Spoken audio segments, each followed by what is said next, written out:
Tay, madadaan naman siguro sa dasal ang kaligtasan. Hindi natin masisigurado ang mangyayari kaya itabi mo yan. Hindi mawawala kung nagkaisa na kayo. Ilang taon na yan sa akin, kabisado ko na ang gamit. Huwag ka rin mag-alala. Hahanap ako ng paraan para ilabas ka sa grupo. Mga tao sa sityo na pinilit na sumali sa grupo ng mga rebelde.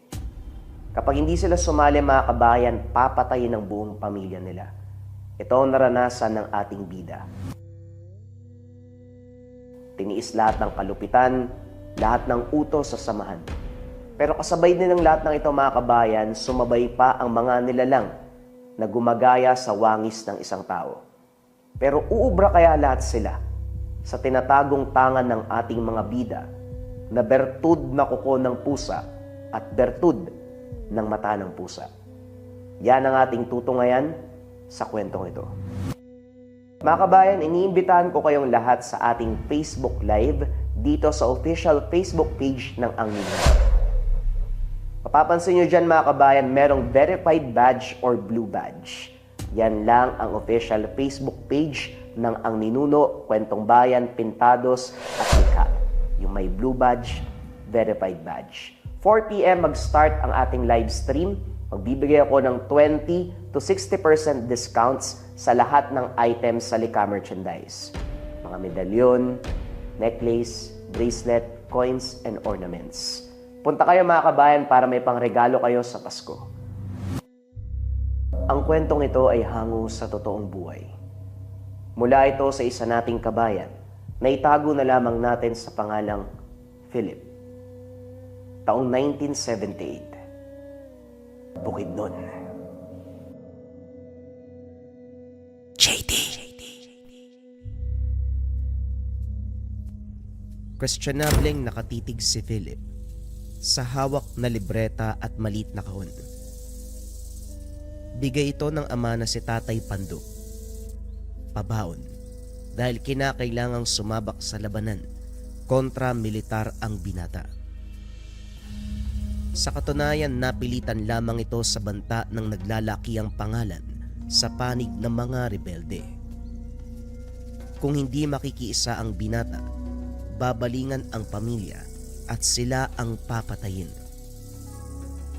Ordinaryong tao lang naman itong si Tatay Pando, subalit mayaman sa kaalaman pagdating sa anting-anting. Sa katunayan, may tinatangan ito na kuko ng pusa.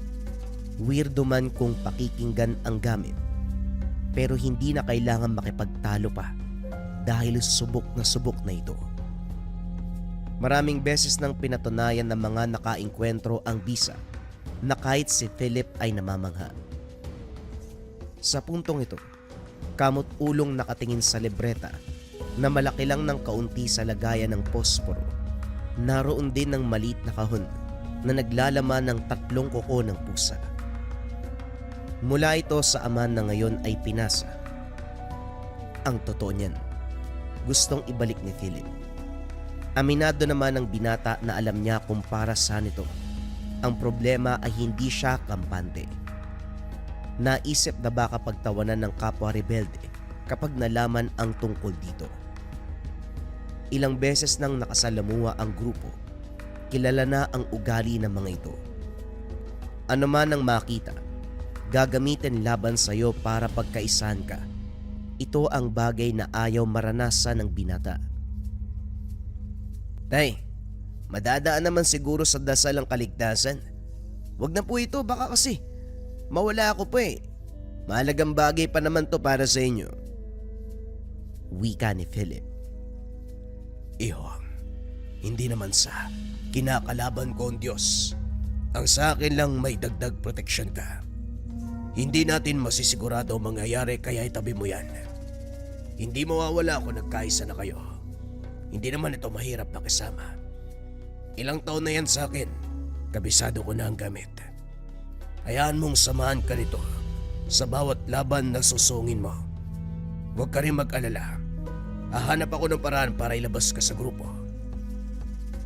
Wika ni Tatay Pando. Tay, wag na po kayong gumawa ng ikakapahamak nyo. Alam po natin na maraming matasikaw sa kapag nagkataon babalikan kayo. Madamay pa si nanay pati yung kapatid ko. Hayaan na lang po natin ang kalangitan ng humusga sa sitwasyon. Sisikapin ko makabalik. Kung pwede lang akong pumasok sa grupo na yan, gagawin ko. Binata ang kinakailangan nila kaya hindi na ako pwede. Anak, isa lang ang hihilingin ko sa'yo. Iba yung pag-iingat. Ihintayin ka namin ng nanay at mga kapatid mo. Huwag mong kakalimutan magdasal at magtiwala sa gamit. At lalong huwag mong gagawing katatawanan. Kilala pa naman kita.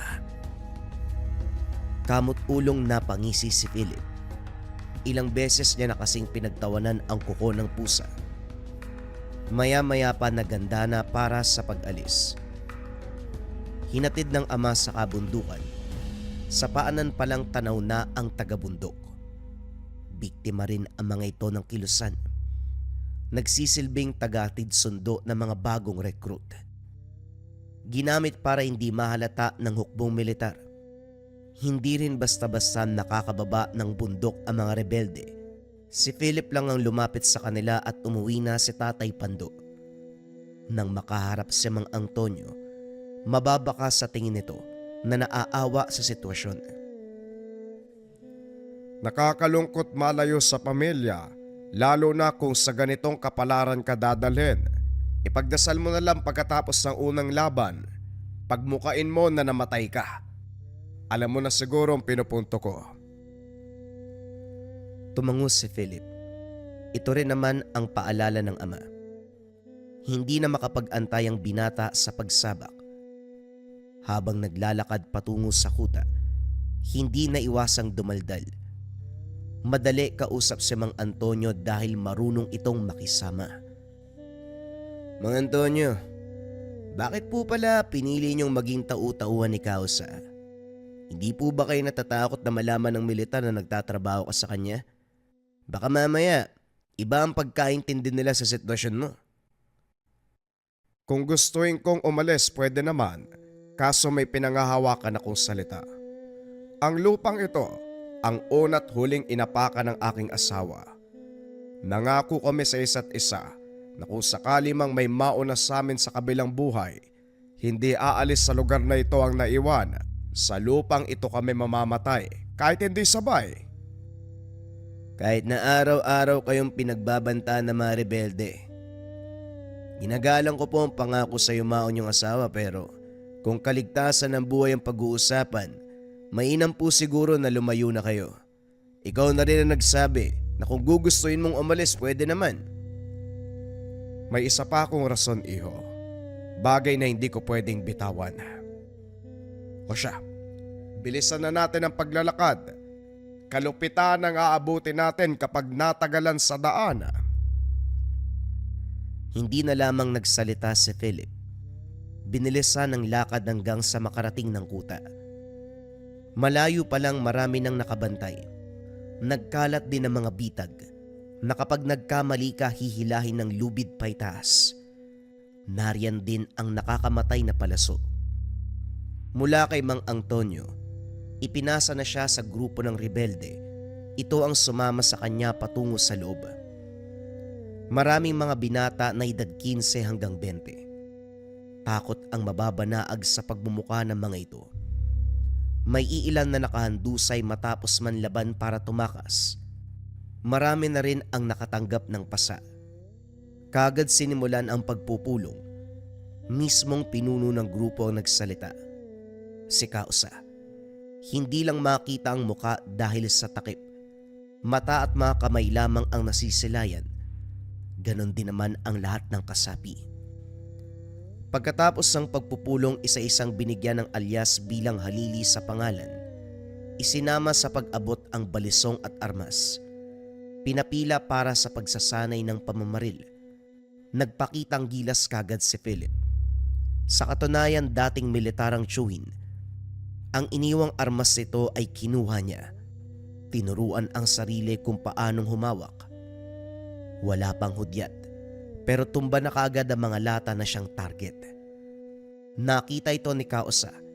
Sumenya sa tauhan na dali ng binata sa opisina. Anong alam mo sa pamamaril?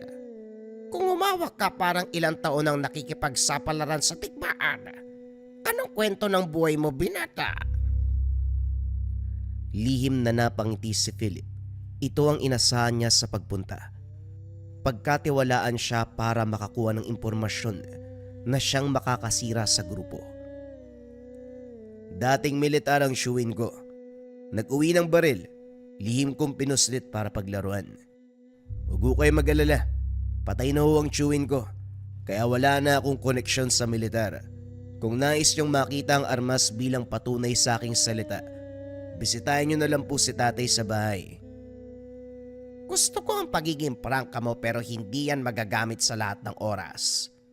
Bata, kapag ako ang kausap mo, huwag masyadong mayabang. Baka mamaya hindi ko magustuhan.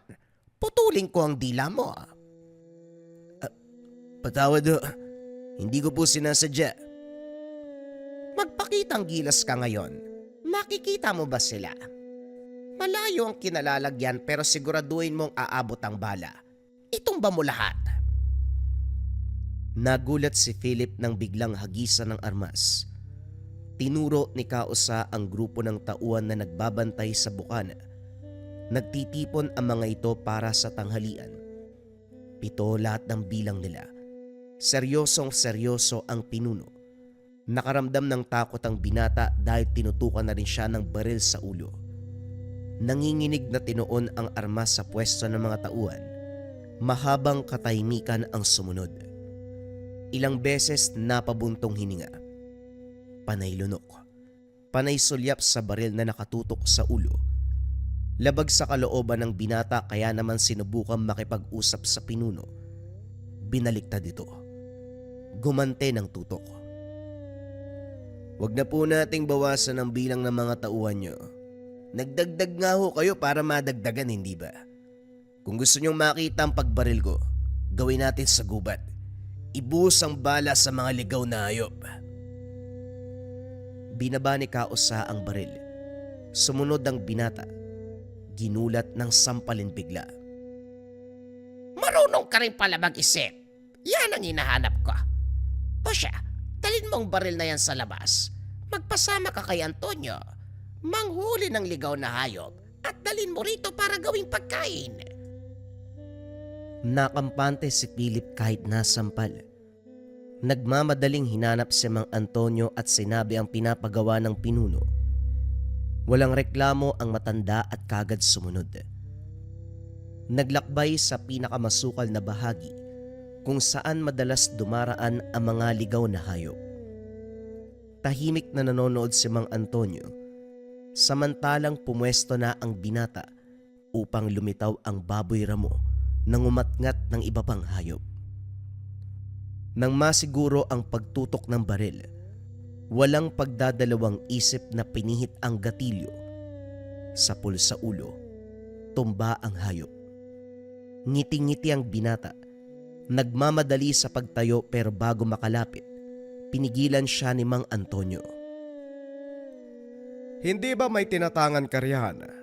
Imposibleng madaling mapatayan. Tignan mo ang hayop na katiyaya. Baboy ramo ang itsura. Pero sa tingin mo, hayop ba talaga yan?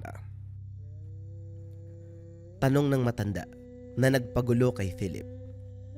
Kinapa ang sarili habang nakatingin sa gawin ng tinumbang hayop. Nang mahawakan ang maliit na kahong pinaglagyan ng kuko ng pusa, dito naunawaan ang katanungan ni Mang Antonio. Nahihiyang ilabas ang gamit. Napansin ang pinapaywatig. Kung ganun, hindi po hayop yan.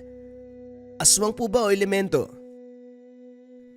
Bago natapos ng binata ang sasabihin, bumangon ang baboy ramo.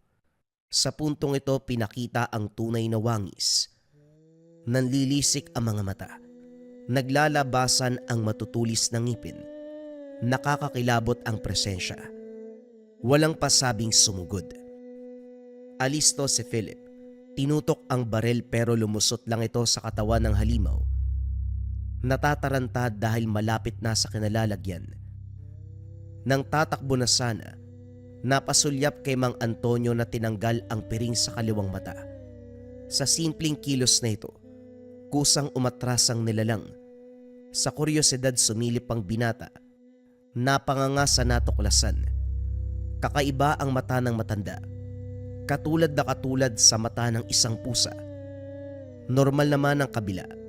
Ang kaliwa ang hindi inasahan. Maya-maya pa nagpaliwanag ito. Hindi ko galing magsabi sa taong hindi naman kilala. Pero dahil parehong nagbula sa pusa ang tanga natin, pagbibigyan kita. Bata pa lang ako nang madakip na mga tulisan. Dahil hindi mapakinabangan, walang perang makuha sa mga magulang ko. Basta akong tinapon, napadpad sa pamilya na hindi kilala ang awa. Araw-araw akong sinasaktan, ginugulpi. Naglayas ako sa bahay na yon hanggang sa nakatagpo ng antingero. May alaga itong engkanto na ginaya ang wangis ng pusa. Medyo mahirap kasundo ang matanda dahil sa ugali. Walang pinagkaiba sa unang pamilyang pinasukan. Pinagmamalupitan ako. Pinuruhan sa mata. Meron siyang ginawang orasyon eh.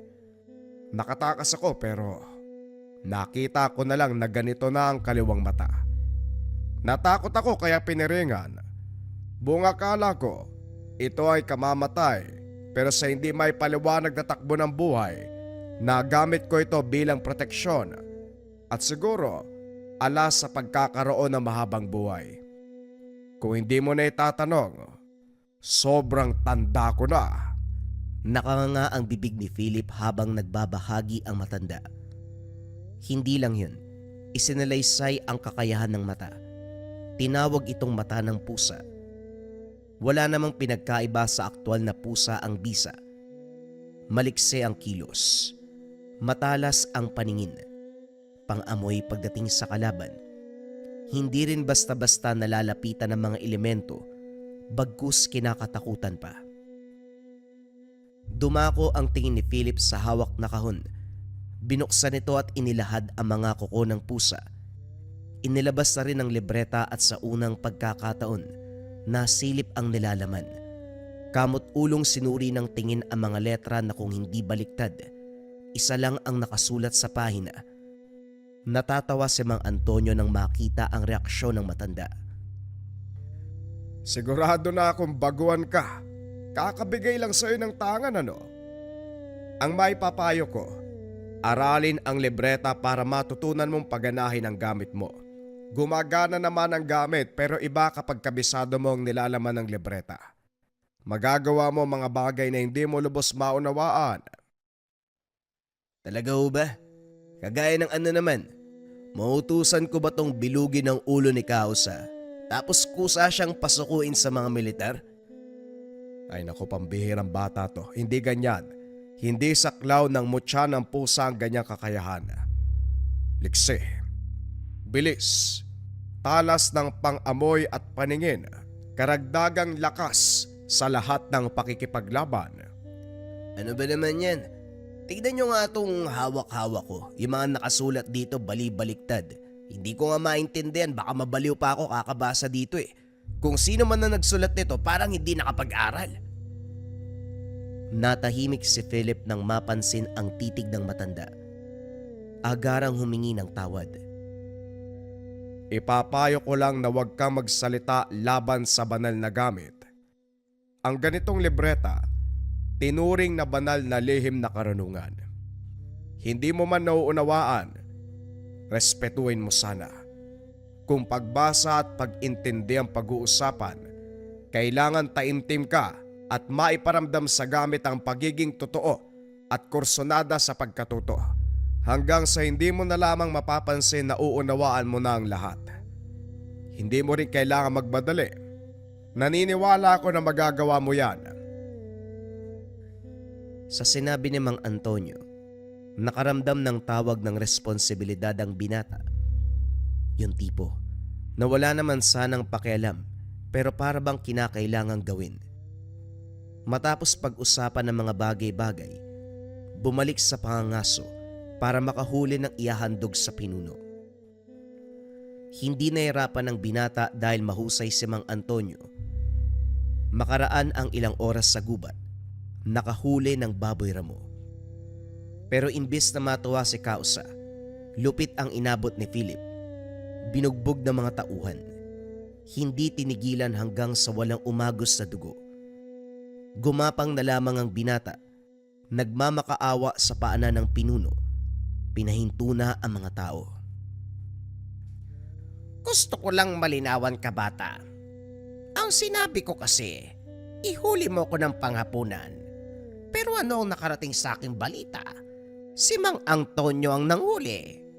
Ikaw dapat ang gumawa ng trabaho at hindi ang matanda. Tauhan ko siya, pero ang utos ay nasa iyo.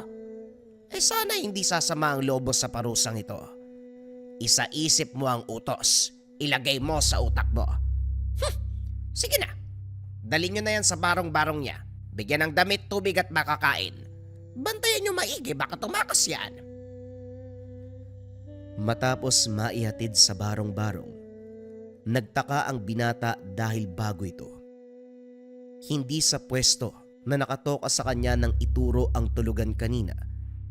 Iba ang kutob, pero hindi magawang isipin dahil sa kalagayan.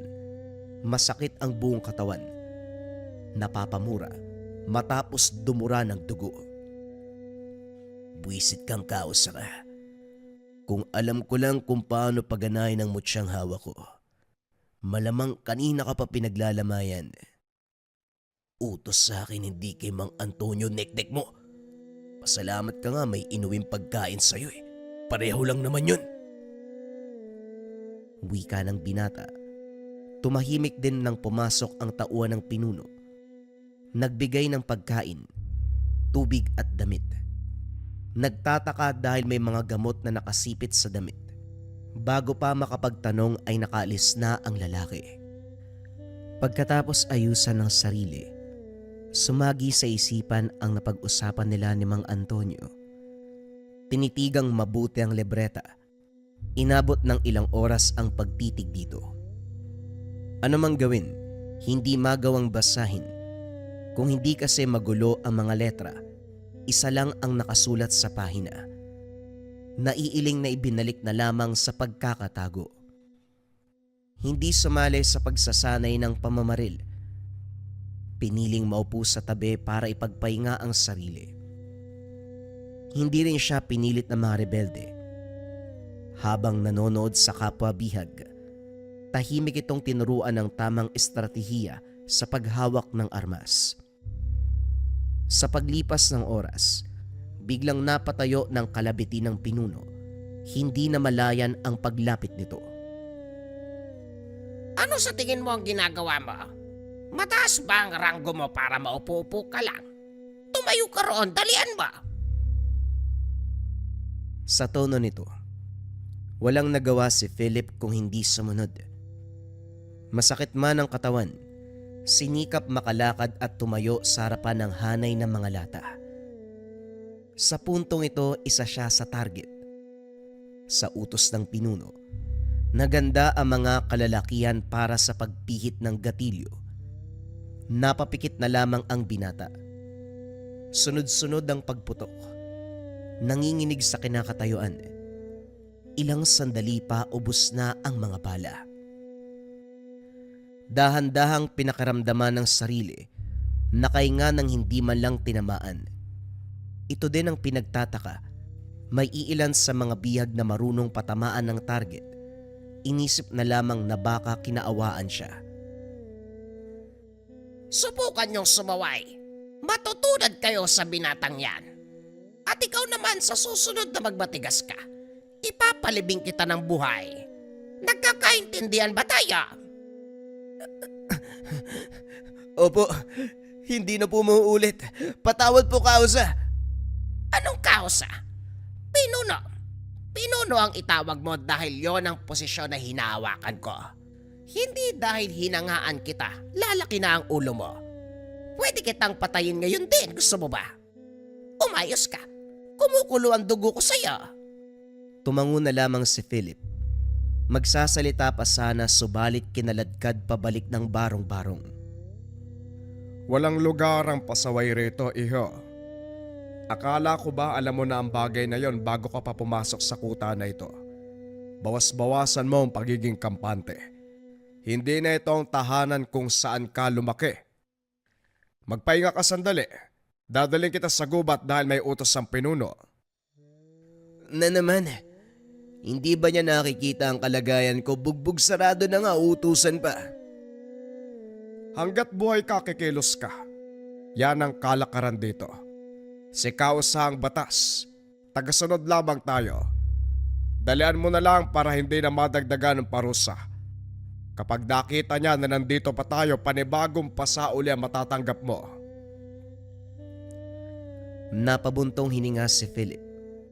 Aminadong pahirapan, subalit inasahan na ang ganitong kaganapan. Habang naglalatag ng bitag, hindi maiwasan ng binata na sulyapan si Mang Antonio. Ngayon pa lang ay marami ng katanungan. Nais malaman ang pagkatao ng matanda, lalo na sa parte kung paanong ginamit sa aktwal na laban ang kakayahan. Nahihiwagaan sa pagkakaroon ng mata kagaya ng sa pusa. Matapos ang lahat, naghintay na lamang sa pwesto. Dito na rin nagsimulang magtanong. Manong, pakitaan nyo nga ako ng kakayahan. Sa totoo lang parang gusto ko na magkaroon ng mata ng kagaya ng sayo. Ang angas ho kasi. Alam po ba ng iba na ganyan ang mata nyo? Sa katunayan, ikaw lang ang nakakaalam. Hindi naman kailangan ipagsabi kahit kanino ang ganitong klase ng biyaya. Malalaman ng kalaban kapag nagkataon. Dapat protektahan mo ang mga sekreto mo. Tugon ng matanda na sinunda ng pagtawa. Nagkaroon na po ba kayo ng laban? Yung kontra ibang nilalang? Aswang, maligno, engkanto, at kung ano pang elemento. Meron po ba? Ano nangyari? May iilan na rin. Aswang ang karamihan. Ang mga engkanto at ibang elemento madali silang pakiusapan. Ipapakita ko lang ang mata ko atras ng mga yan eh. Pero kung aswang, karamihan sa kanila matigas sa bato eh. Yung iba nakukuha sa usapan pero mas maraming hindi. Nagkakaroon ng pisikal na labanan, syempre kasama na rin ang orasyon. Anong nilalang po ba yung pinakamahirap kalabanin? Lumawak ang ngiti ng matanda. Sinunda ng buntong hininga at katahimikan. Matyagang nag-intay si Philip hanggang sa nagsimula itong magkwento. Hinding-hindi ko makakalimutan ang nilalang na pumatay sa aking asawa. Ang tawag doon ay sapi-sapi, isang uri ng engkanto na kayang gayahin ng itsura ng sinuman. Nagagawang linlangin ng tao, pagmukaing masama para pag-isipan. Mamamalayan mo na lang, pinatay mo na ang tao na akala mo'y kalaban. Hanggang ngayon, inaantay ko pa ang pagbabalik ng nilalang na yan. Napabuntong hininga si Philip. Nakaramdam ng takot habang naglalaro sa isipan ang kaganapan sa kwento ng matanda. Hindi makapaniwala na sa mundong ito, maraming elemento na nagagawa ang mga ganitong bagay. Naudlot ang usapan ng may umatungal. Naganda ang dalawa. Maya-maya pa pasuray-suray na militar ang lumitaw. Nagkatinginan si Philip at Mang Antonio. Iba ang ingay nito kumpara sa normal na tao. Sa militar nang gagaling ang tunog. Isang orasyon ang pinakawala ng matanda. Maya-maya pa, malinaw pa sa sikat ng araw ang nasaksihan. Itutok mo lang ang armas. Huwag mong aalisin ang mata sa sundalo. Ako nang bahala sa ibang gagawin. Teko lang bakit parang may mali yata sa kanya? Normal lang po ba yan?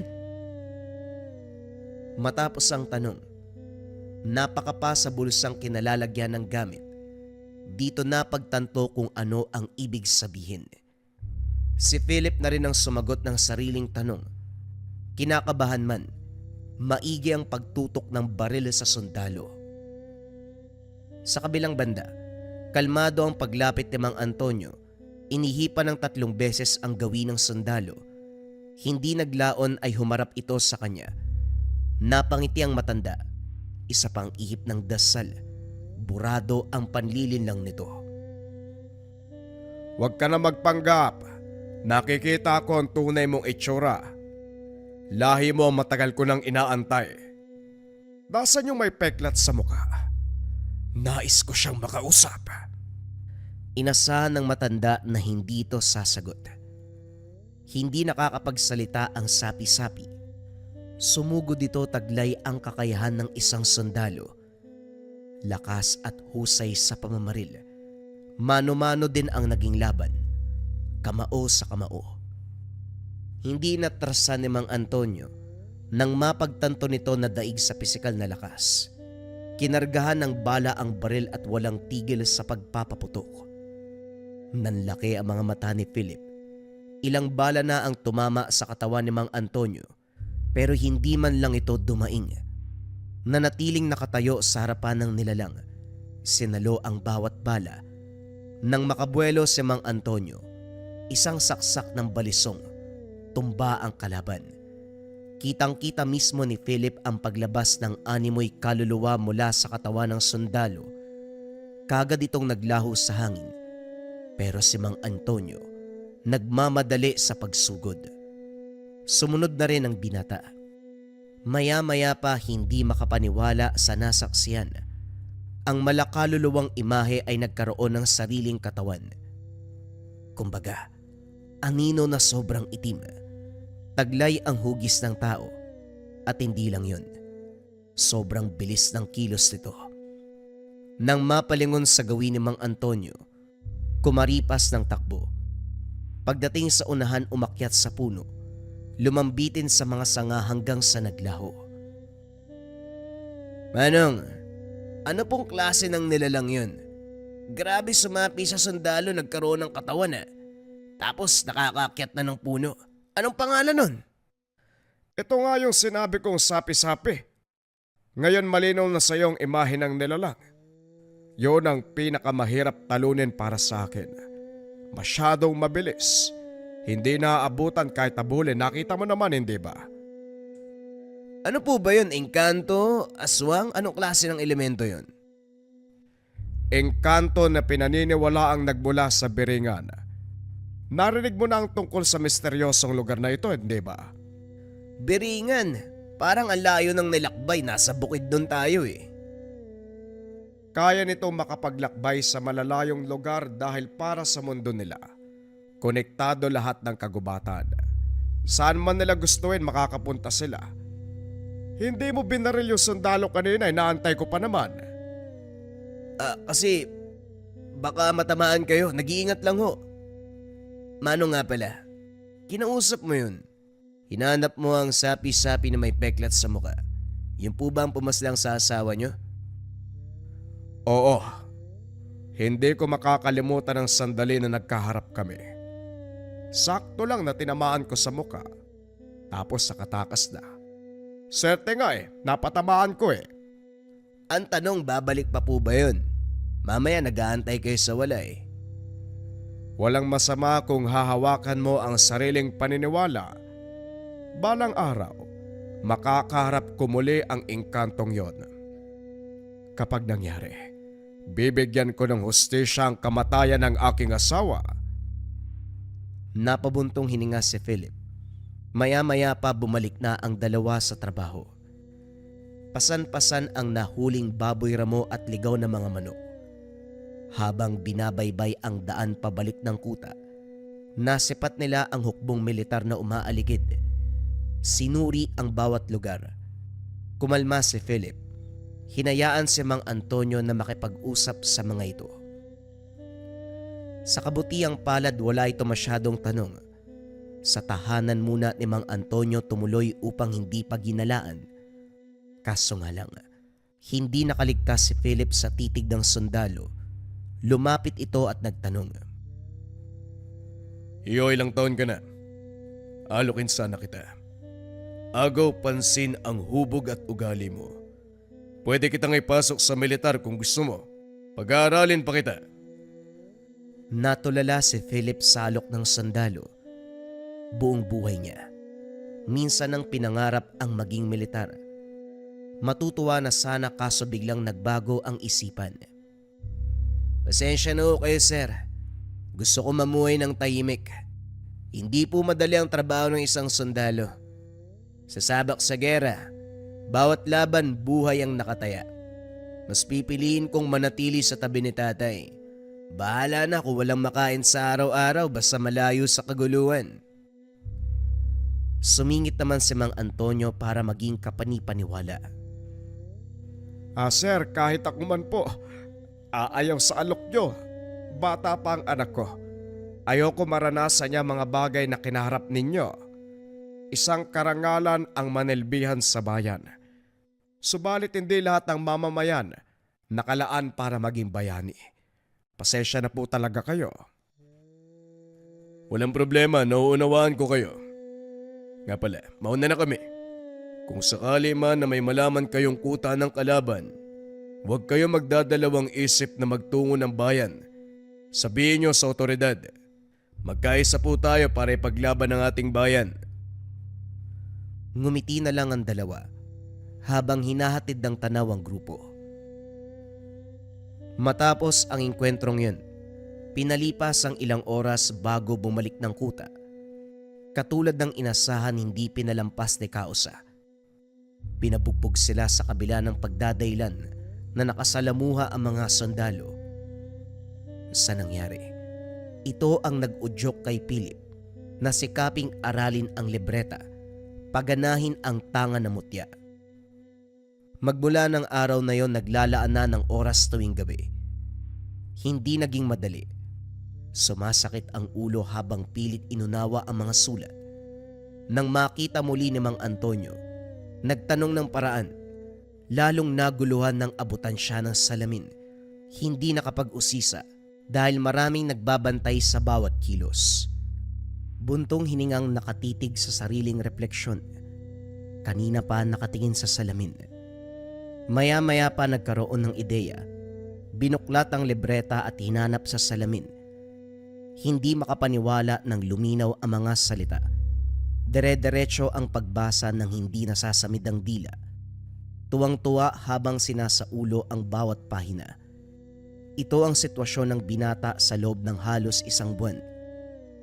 Sa umaga, sa oras ng pagsasanay kasama ang kapwa bihag at mga rebelde, isinisingit ang pagpapagana ng orasyon. Lihim na napangiti matapos ang ilang subok. Unti-unting natuto hanggang sa sumapit ang araw na isasabak sa aktwal na digmaan kontra militar. Nakita ng tauhan ko ang pinagkukutaan ng maliit na grupo ng sundalo. Hindi lalagpas sa 20 bilang, kaya sigurado ko mauunahan natin sila. Baguhan lang kayo, pero buwan din ang pagsasanay. Magpakitang gilas kayo. Ipakita nyo sa akin ang natutunan dito sa kuta. Huwag nyo kong bigyan ng pagkatalo kung ayaw nyo kayo ang patayin ko. Nagkakaintindihan ba tayo? Matapos makapaganda, maingat na pumuslit pasulong. Nagawang palibutan ang barong-barong ng mga militar. Natutulog ang karamihan. Ang iilan ay nagbabantay.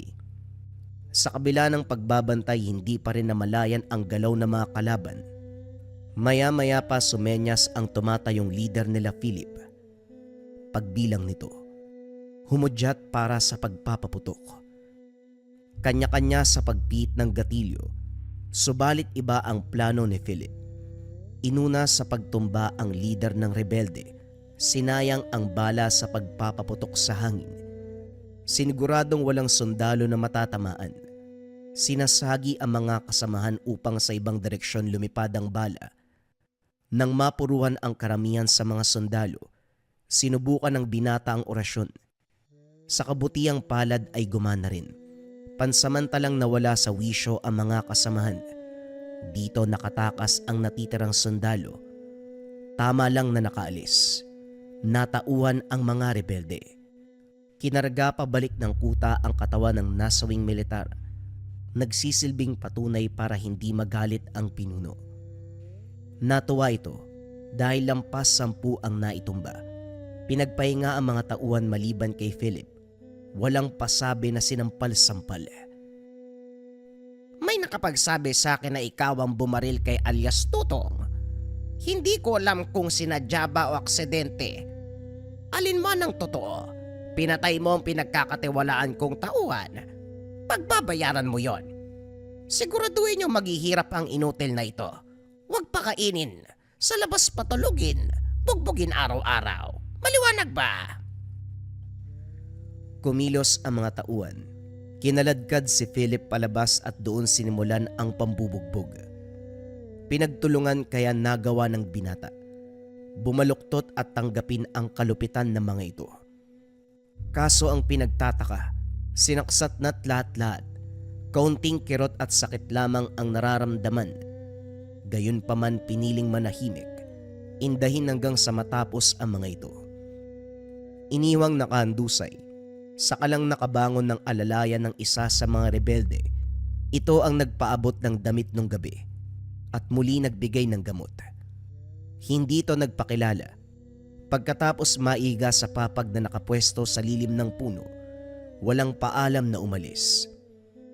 Dahan-dahan lang ang gamot pero nang matapos nguyain, namangha sa bisa.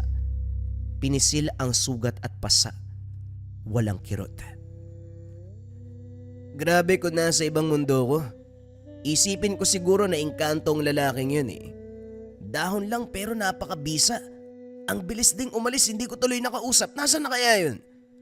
Maya-maya pa, sumagi sa isip ang libreta at kuko ng pusa.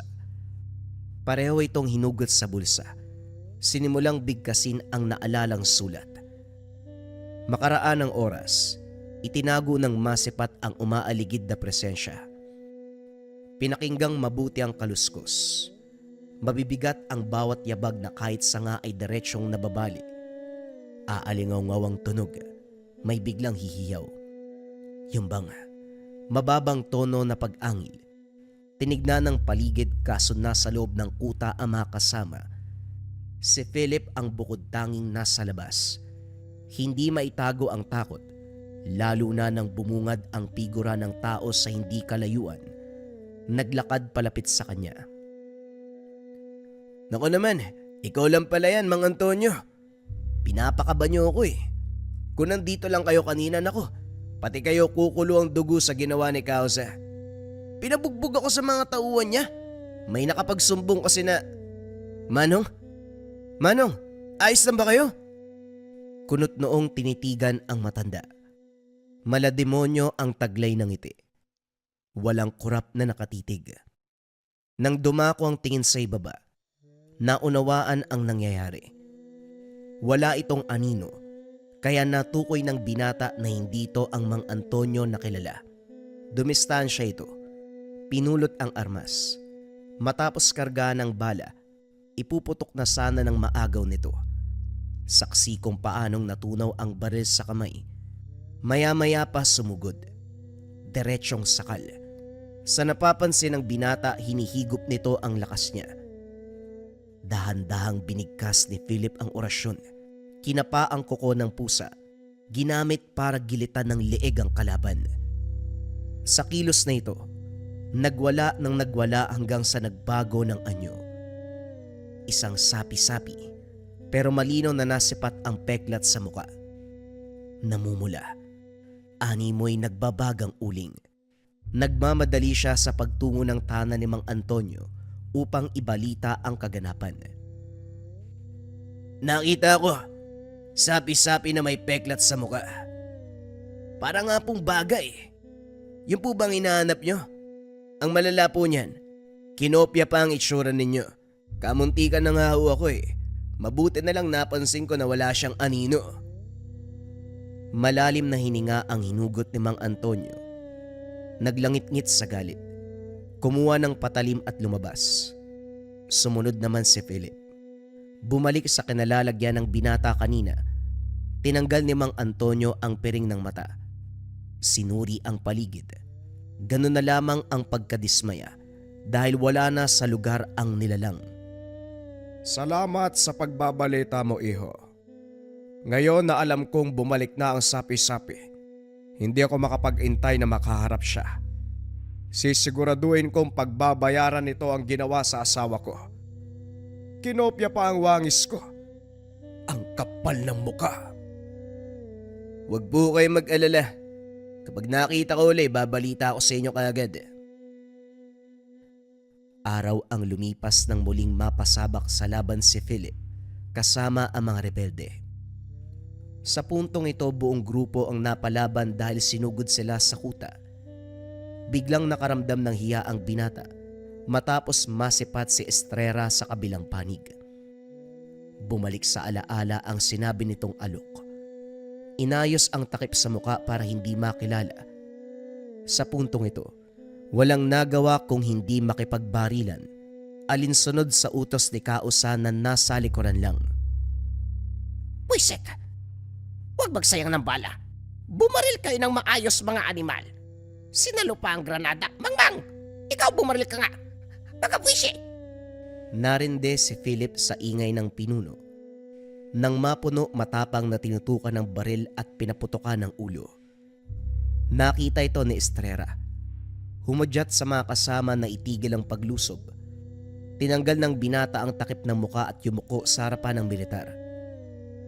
Teka, hindi ba ko kasapi ka nila? Hindi ho sa ganun. Napilitan lang po ako dahil kung hindi ako aanib, papatay nila ang pamilya ko. Naunawaan ko iyo. Suriin ang lugar. Dakpin ang makitang buhay. Habang inaasikaso ng grupo ang mga rebelde, kinausap ng opisyales si Philip. Hanga ko sa katapangan mo. Hindi ka nagpadala kay Kausa. Naisip mo pa rin ang tama. Mahusay. Hindi dahil hawak ka sa leeg kailangan mo nang magpatianod sa gusto nila. Minsan, mas mabisang paraan ang maging kalaban ng kalaban. Kagaya ng ginawa mo ngayon. Kinontra mo siya. Pinatay mo pa. Dahil dyan ibabalita ko sa kampong kabayanihan mo upang mabigyan ka ng gantimpala. Nako, hindi na po kailangan. Hindi ko naman ginawa yon para magpakabayani o makatanggap ng mula sa inyo. Ginawa ko lang po ang tama. O siya, hindi na kami magtatagal. Naway magkita pa tayo sa susunod. Sisiguraduhin ko makakapagbigay ng regalo bilang pasasalamat. Sa ngayon, ito na muna. Napangiti si Philip nang mag-abot ito ng tsokolate at barya. Hinatid ang mga ito sa paanan ng kabundukan. Siya naman, binaybayang daan patungo sa tahanan ni Mang Antonio. Tuwang-tuwa habang iniisip ang kalayaan mula sa rebelde. Subalit napawi nang masipat ang figura ni Kausa. Sa kilos pa lang, may ideya na ang binata kung sino talaga ito. Walang pag-aalinlangan na lumapit at hinarap. Hindi mo ako maloloko. Alam ko kung anong uri ka ng nilalang. Nagbago ang reaksyon ng nilalang. Hindi na rin kailangan magpanggap. Bumalik sa tunay na anyo at walang pasabi na sumugod sa binata. Hindi makabuelo si Philip. Kopyang-kopya ng nilalang ang taglay na husay ng dating rebelde. Malakas, maliksi. Tumatama ang bawat atake. Naguguluhan pa dahil may pagkakataon na dalawang imahe ang karap.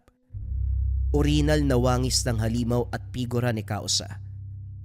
Nang mapuruan ng binata, dito palang sumagi ang tungkol sa tangan na mutya. Napangiti, taas noong humarap.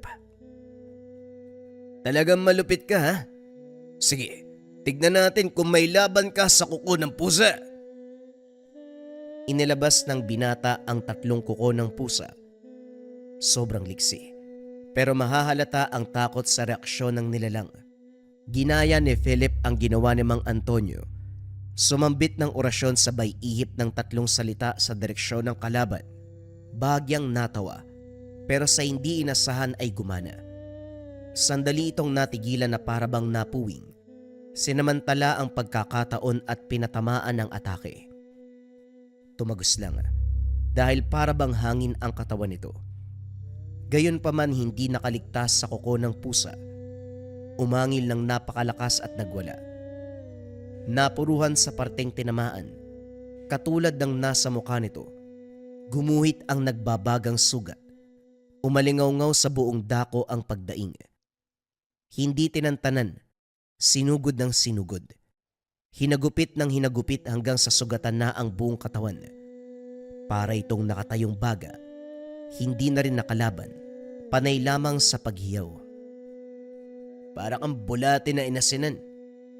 Hindi ko alam na sa kabila ng taglay mong kababalagan, sa kuko ng pusa ka lang pala titiklop. O yan, mangisay ka dyan. Naaliw na sana kakanood ang binata, pero nagulat nang may lumitaw. Ang buong akala ay kalaban. Nakainga nang makita si Mang Antonio. Masama ang tingin nito sa nilalang. Walang sali-salita, tahimik na isinagawa ang atake. Tinanggal ang piring ng mata. Hiniram ang kuko ng pusa at sinaksak dito. Habang dinaramdam ng nilalang ang epekto ng bisa, sinabayan ng dasal. Nanonood lamang si Philip. Hindi nag-abalang makasingit sa kaganapan. Hinayaan si Mang Antonio na gawin anuman ang gustuin. May personal itong galit sa nilalang, kaya ipapaubaya dito ang tuluyang pagpuksa. Hindi nagtagal, unti-unting nasira ang katawan ng halimaw hanggang sa naging abo. Tinangay ng hangin palayo sa lugar. Hinabol pa ito ng dasal ni Mang Antonio. Sa wakas, natapos din ang ilang taon kong inaantay. Babalik na yon sa mundo niya at hindi na makakaapak dito sa lupa. Ganun ho ba? Hindi po ba patay na yon? Babalik sa mundo niya, ibig sabihin, buhay pa siya? Walang nilalang mula sa ibang mundo ang namamatay sa mundo natin. Ang mangyayari lang, mapupuksa ang wangis na ginamit dito sa atin. Babalik sa mundo nila ang orihinal na itsura at doon na mabubulok. Hindi na makakalabas o makakaapak sa mundo ng mga tao. Ganun ho pala yun. Akala ko kasi literal na mamamatay. O siya, maraming salamat sa pagpapairam mo dito. Alagaan mo mabuti. Sa tingin ko humuhusay ka na. Pagbutihin mo para sa susunod na laban, mas malaki, mas kapanapanabik. Tumango si Philip. Napahugot ng hininga. Pagbalik ng tahanan, masayang ibinalita sa ama ang nangyari. Kabilang dito ang pagpaslang kay Kausa, ang pagkatuto sa libreta at paggamit ng kuko ng pusa, pagkatagpo kay Mang Antonio at pakikipaglaban sa sapi-sapi. Natuto nang lumaban ang anak ko. Ayaw mo pang tanggapin ang una. At ngayon ibabalita mo na marunong ka na. Nga pala, nahihiwagaan ako dito kay Mang Antonio. Kagaya ng pusa kamong mata. Kung ganon makapangyarihan siya. Etong sa atin kuko pa lang pero malakas na. Paano pa kaya ang gamit niya? Oo nga po eh. Kung pwede ko lang siyang dalhin dito para makilala niyo. Mamamang nga talaga kayo, napakahusay niya, napakagaling. Yun na rin ang huling pagkikita nila ni Mang Antonio dahil sa muling pagpadpad ni Estrera. Muli siyang nag-alok. Sa puntong ito, naisamantalay ni Philip ang pagkakataon. Matapos makakuha ng abiso sa mga magulang, lumipad sa Maynila para mag-aral. Lumuwas man sa ibang lugar, dala-dala pa rin ang kuko ng pusa na siyang lihim na pumoprotekta sa oras ng kagipitan. Paglipas sa mga taon, nagkaroon ng posisyon sa militar. Naging leader ng hukbo. Tinugis ang mga rebelde sa iba't ibang bahagi ng bansa. Nang magkaroon ng oras para balikan si Mang Antonio, puntod na lamang ang naabutan. Naging malungkot subalit buhat na rin sa katandaan. Sa kabilang banda, naging masaya ang binata dahil tinupad nito ang pangako sa yumaong asawa. Pareho silang pinanganak sa lugar at pareho din silang namatay sa mismong lugar. Ngunit ang naiwang katanungan din kay Philip, nasaan kaya ang mata ng pusa? Sino kaya ang nagmana? Sino ang pinagbigyan? O marahil naipasa na ito sa kanya nang hindi niya nalalaman? Ito ang katanungan na hindi nasagot ni Philip kailanman. Kayo ba mga kabayan? Sa palagay ninyo, nasaan napunta ang tangan ni Mang Antonio. Naipamana, isinama sa hukay o napunta kay Philip? I-comment nyo lang ang kasagutan mga kabayan para sa susunod na video magsisimula na ako uling mag-shoutout. Maraming salamat, paalam. 3 patotoo sa Marahuyo Bracelet Depensa Espiritual, Rebuelta o Baliksumpa. Unang kabayan, pagkasuot ng Marahuyo Bracelet, kinabukasan, naospital yung mangkukulam na gumagambala sa kanila. Ikalawang kabayan, problema sa pagtulog ng maraming taon, ginagambala sa gabi. Magmula nang masuot ang Marahuyo Bracelet, nagkaroon ng payapang pagtulog at hindi na nananaginip ng kung ano-anong elemento, maging ng mga itim na anino. Ikatlong kabayan, ang kaibigan na mangkukulam. Ilang buwan ng pagdurusa sa sakit na hindi gumagaling. Magmula nang masuot ang Marahuyo Bracelet ay nagbago ang lahat. Nasanggi ng kaibigan niya ang Marahuyo at bagyang napaso ito. Magmula ng araw na yon naging mailap na ang kaibigan niya, kasabay ng paggaling niya sa karamdaman ay siya namang pagkakasakit ng kaibigan niya. Hanggang sa umabot sa punto, umalis na ito sa dorm kung saan sila nakatira. Ang huling sinabi nito, pasensya na, dahil lang sa inggit. Ang Marahuyo Bracelet ay depensa espiritual kontra kulam, barang, tigalpo, palipadhangin, usog, o kahit anong masamang uri ng sumpa. Pero bakit ba ganon ang nangyari sa mga istoryang nabanggit? Dahil narito rin ang rebuelta, sumbalik o baliksumpa. Kung ano man ang sumpa na ibinigay sa inyo, ibinabalik sa taong nagbigay. Kung interesado ka kabayan, paki-visit lang ang shop ng Likha Merchandise. I-search nyo lang, Likha Marahuyo Bracelet. Piliin nyo ang pinakamaraming sold at pinakamataas na ratings. Mag-ingat sa mga scammers.